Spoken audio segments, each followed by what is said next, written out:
Hi, I'm Julian Sprung. I'm president of Two Little Fishies.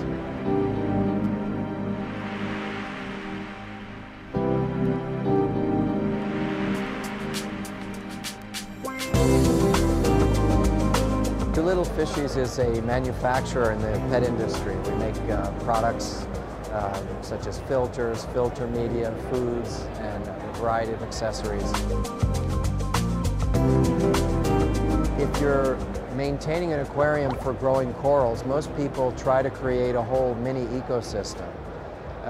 Now, to do that, it may sound like, gee, a saltwater aquarium is very complex, and if you're going to make a mini ecosystem, it's got to be more complex, but actually the opposite is true.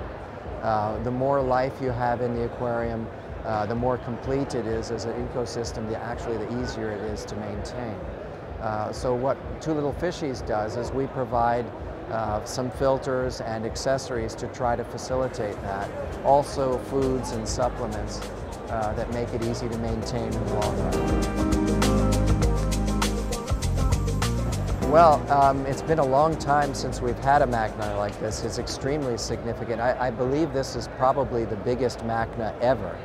So the timing is just great. Look, South Florida is a wonderful place to enjoy the sea and enjoy coral reefs. We can go right here and see them if you come to this event.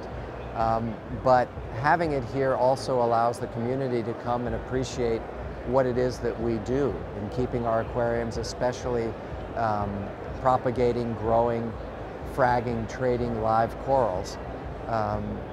That's a relatively new aspect of the aquarium hobby, and I sure hope that this event here in South Florida is giving a lot of people the opportunity to see what it is that we do and understand that it's not only a fascinating hobby, but one that's really worthwhile for studying ecology and understanding nature.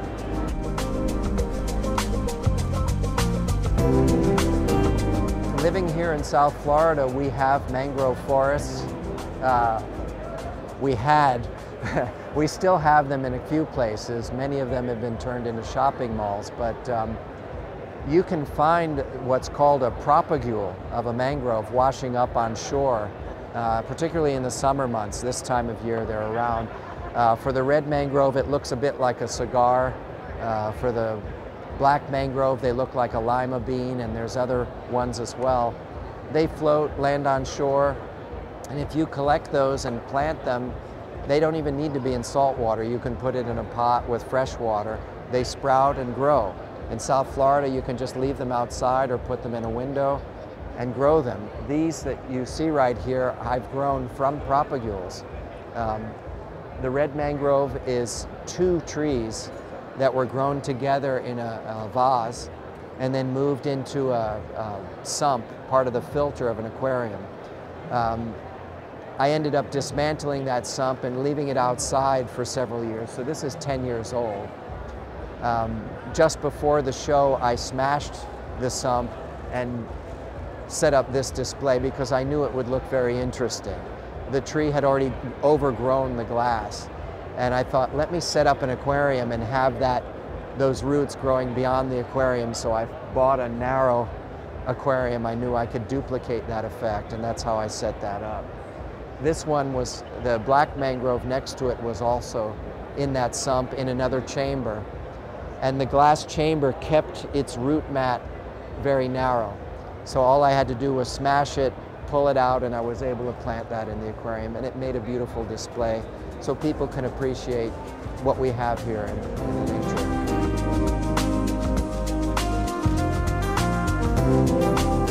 They're not necessarily on beaches, but they do consolidate sediment, so they prevent the water from becoming turbid when there's waves.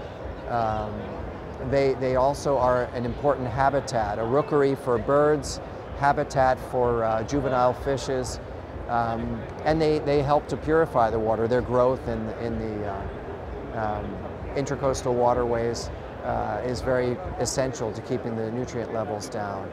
So it's unfortunate that large tracts of where mangroves once were are now places where our homes and offices and various businesses are located.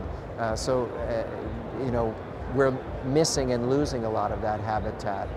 There are natural parks in Miami and Fort Lauderdale areas where you can see what was. Sometimes the contrast is quite outstanding. You can literally look in front of you and see an untouched mangrove forest and turn around and have a gas station or a hotel right behind you and see what the change was.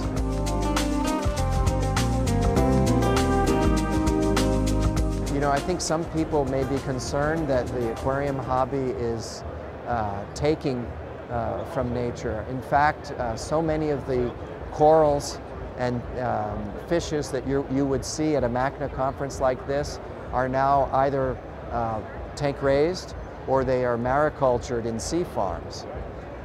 In addition to that, I don't wish to discount the fact that the collection of ornamental marines for the trade gives value to the coral reef ecosystem.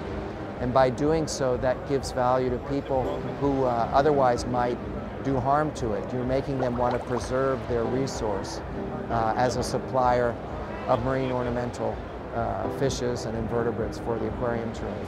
So the net effect is the aquarium trade really is very positive for the coral reefs around the world.